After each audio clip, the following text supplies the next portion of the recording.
યુનિવર્સિટીના સન્માનનીય vice chancellor જે in charge તરીકે સારો સમય સુધી એમને ફરજ બજાવી છે શ્રી ડોડિયા સાહેબ.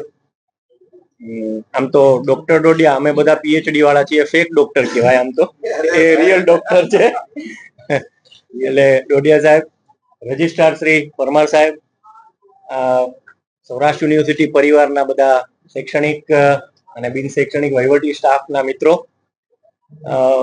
રાજ્ય સરકારે આજે મારા ઉપર જવાબદારી આપી છે એક કુલપતિ તરીકેની 5 વર્ષ માટેની ટર્મ જે છે એનો મને આજે ચાર્જ લેતા બહુ આનંદ અને ગૌરવની લાગણી થાય છે. એટલા માટે થાય છે કે સ્વાભાવિક રીતે તમે જે યુનિવર્સિટીની અંદર અભ્યાસ કર્યો હોય, સ્નાતક, અનુસ્નાતક, પીએચડી સુધીનો, અને ત્યાં જ તમને તમારું કામ કરવાની તક મળે બધે ફર્યા પછી, એટલે એનો આનંદ ખરેખર શબ્દોમાં ન કહી શકાય. એટલે એ રીતે મને ખરેખર ગૌરવ અને આનંદની વાત કહેવાય છે. તેમ કહેવાય કે હોમ પીચ ઉપર રમવાની, બેટિંગ કરવાની તક મળી છે. આ તબક્કે રાજ્ય સરકારનો, ખાસ કરીને આપણા શિક્ષણ વિભાગ, માનનીય ઋષિકેશભાઈ પટેલ, આપણા મુખ્યમંત્રી શ્રી ભૂપેન્દ્રભાઈ, જેમણે વિશ્વાસ મૂક્યો છે અમારા ઉપર, એને પૂરો કરવાની પૂરેપૂરી કોશિશ કરીશું. અને આવનારા સમયની અંદર, આમ તો સૌરાષ્ટ્ર યુનિવર્સિટી છોડ્યાને મારે બહુ લાંબો સમય ગયો, અહીંયા આવવાનું થતું હતું, પણ એમ છતાં થોડા સમયમાં જ આપણે એક બધાના સાથથી, કોઈ એક વ્યક્તિથી કંઈ કશું કામ થતું નથી હોતું. કેપેબિલિટી છે એ હંમેશા કલેક્ટિવ એ હોય છે. એટલે એમાં વિદ્યાર્થી લક્ષી જે કંઈ પ્રોજેક્ટ થાય, કામ થાય, એમાં જે કોઈ અધ્યાપકો છે અહીંયા, એ બધાના સાથ સહયોગથી, વહીવટી સ્ટાફના સાથ સહયોગથી, અને અહીંના જે ઇન્ચાર્જ વાઇસ ચાન્સલર રહ્યા છે, જેમણે ખરેખર સેવા આપી કહેવાય. ઇન્ચાર્જ તરીકે એટલે થેન્કલેસ જોબ કહેવાય, કારણ કે તમે પરમેનન્ટ પોઝિશન ઉપર નથી, એમ છતાં પણ they have given there best, નિષ્ઠાપૂર્વક કામ કર્યું છે. આ બધા જ વચ્ચેનો જે ગાળામાં કુલપતિશ્રી હતા, વિદ્યા સાહેબ, આ બધાનું માર્ગદર્શન લઈ અને એક આગળ વધવાનો નિષ્ઠાપૂર્વક પ્રયત્ન કરીશું.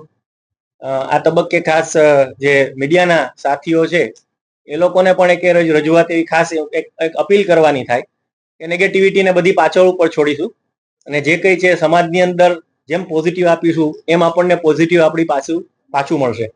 એટલે એની પણ એક આપણે ધ્યાન રાખીએ, જવાબદારીપૂર્વક જે કંઈ આપણું આકલન છે એ આકલન કરીએ, આવી એક નમ્ર મારી વિનંતી છે.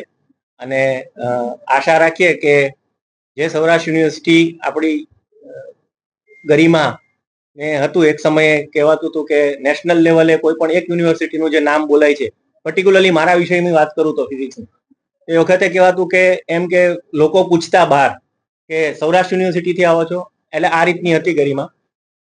કેમેસ્ટ્રી વિભાગ, બીજા ઘણા બધા વિભાગો છે કે જેની અંદર ખૂબ સારું કામ ભૂતકાળમાં થયું હતું. આશા રાખીએ કે બધાના સહયોગ અને સાથથી આપણે આવી એક યુનિવર્સિટીની ગરિમાની આગવી છાપ સમાજમાં છોડીએ, અને જે સમાજની અંદર જે પ્રકારની યુનિવર્સિટી માટેની લાગણી છે કે ભાવના છે, એને વહેલી તકે દૂર કરી અને એક પોઝિટિવ વાતાવરણથી અહીંયા કરીએ, જેથી કરીને આવનારા દિવસોની અંદર જે પ્રાઇવેટ યુનિવર્સિટીનો પડકાર છે મોટામાં મોટો, બરાબર, સંખ્યાઓ ઘટી રહી છે, આનું ચિંતા કરી અને કેમ આપણે ટકી રહીએ આ કોમ્પિટિટિવ વર્લ્ડમાં, તો એ એક બધાની સાથે રહી અને આ એક પડકારને આપણે પૂરો કરવાનો છે.